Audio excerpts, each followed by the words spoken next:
There are certain hauntings that become such a violent threat that there is nothing you can do besides just run away. Heather was taking a nap, exhausted, and after caring for her 1-year-old daughter, who would usually sleep in her own bedroom in her crib in the upstairs area of this house. Well, after about an hour of sleep, Heather woke up and started to again make her rounds to check on her daughter, Lily, while she would make her way up the stairs and grab her out of the crib. But after countless times of doing this same routine, grabbing Lily out of her crib, nurturing her, checking on her, this time it was different. There was something different about Lily, and it was in the worst way imaginable. When Heather went into the room and grabbed Lily out of her crib, breaking her peaceful slumber, she looked at Lily's face and started to notice something wrong with it, and the eerie nature of the situation struck her. She took a closer look and started to make out some type of uncharacteristically discolored purple scratch markings all over her daughter's face. Her daughter had gotten hurt on her watch, right under her nose, with her being in proximity of the same house. She thought to herself, looking at her baby's face, what could have happened here? This is bizarre and terrifying, and there really isn't an explanation. Maybe Lily might have scratched herself, but she's just an infant. She's not strong enough to have that kind of power to harm herself. And she didn't have any skin problems, so what is going on here? And she wasn't about to go through this alone. So she grabbed Lily's jacket and went across the street to her mother-in-law's house. And her mother-in-law was in total shock too, realizing the severity of the moment. It looked like Lily had been borderline abused, but it wasn't Heather's doing, and it wasn't Lily's doing, so nobody really knew what had happened. They pulled Lily's arms up to her face to see if the markings would resemble what came from her own doing, and it, although looked like a human that scratched her face, it didn't match up when they put Lily's hands up to her face. The markings were too large. All they knew at the time was Heather and the baby were home alone. And it was in the guest house that this happened, the house that was owned and right next to Joshua's parents' home. And now Heather was starting to question something that she had no idea about before, but upon talking to Joshua's mother, it turns out, based on the previous owners of this property, the house might have even been haunted. But that really didn't make any sense either, though, especially to Heather, because ghosts? Well, where is the proof? Actually, that wasn't the only thing that they had to look at, because they had security cameras all around the house. And there was one security camera in Lily's bedroom. And at this point, Josh had now gotten word about the situation, and everybody was kind of like, what the heck is going on here? We need to find out what we have to look at here. So Josh and Heather went back into the guest house. And this really wasn't even the first time that something bizarre happened in the guest house where Joshua, Lily, and Heather were living.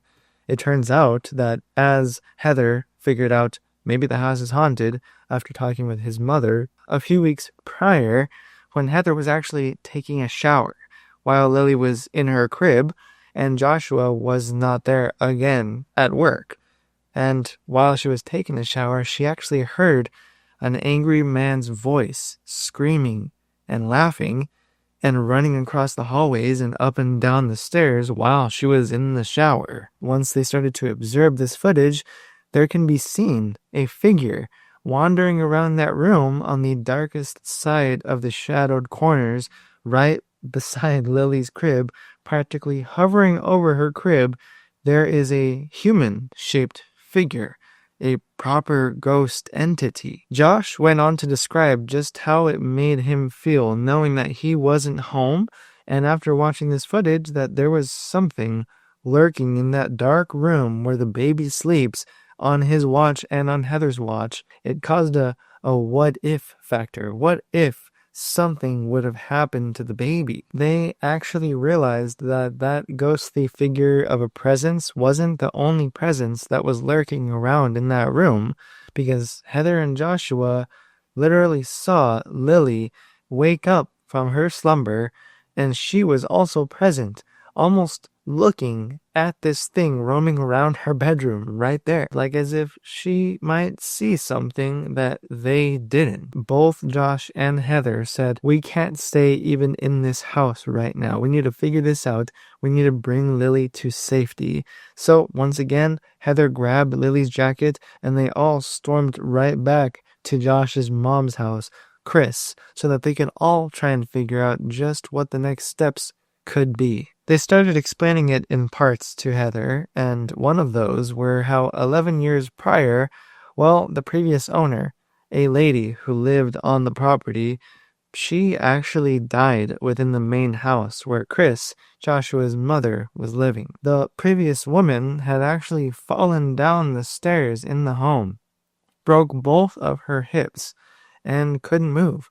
So she just laid there, and she died right there on the floor with no help, all alone. And that previous owner lady, well, she had a brother, and the brother, he lived in the guest home where Heather, Joshua, and Lily were now staying.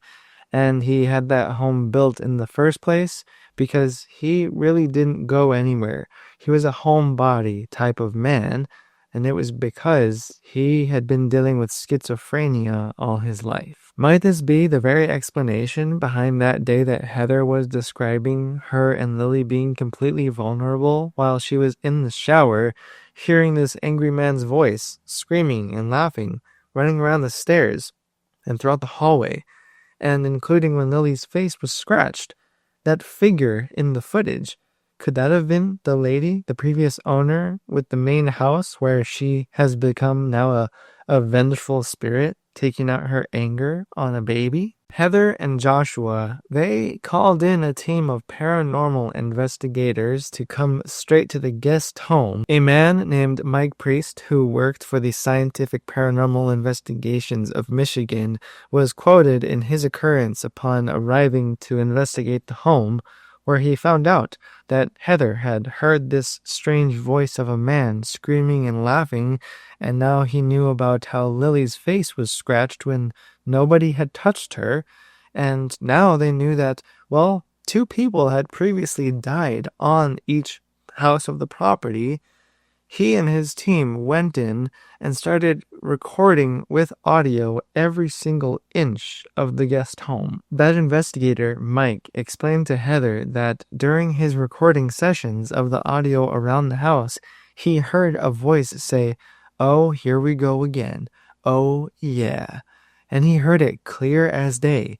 The same angry male voice that Heather had heard while she was in the shower.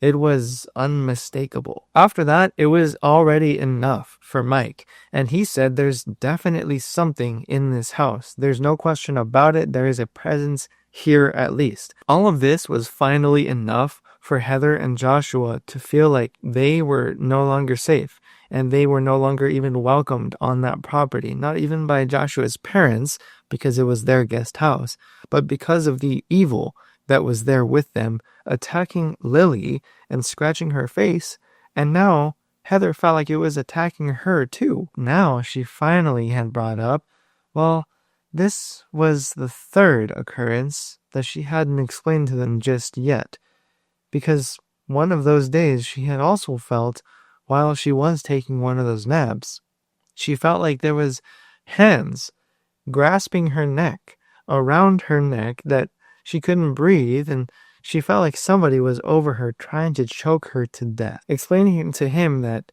she was afraid that this ghostly presence, these entities, were going to do something else. This is when Jim, Joshua's father, was in the entire situation with all of them, and that the schizophrenic man died in the house because one day he kind of lost it with his schizophrenia, and he ended up jumping out of the 2nd-story window straight onto the property and died on the spot. Do you think that these 2 previous owners of the homes on the property had anything to do with how Lily's face was scratched, or how Heather had felt someone choking her, or even hearing voices of a man screaming around the house while she was in the shower? Well, even though Joshua and Heather didn't believe in ghosts before any of this had happened, they definitely do now. And they are now planning on saving up enough money so that they could move out of the house because they were not planning on staying there any longer than they needed to, with the fact that Joshua works and now Lily is all by herself sleeping in that bedroom. So, their plan for now is to go and sleep in there with her. They would all live in the same bedroom until they could afford to move out somewhere safer.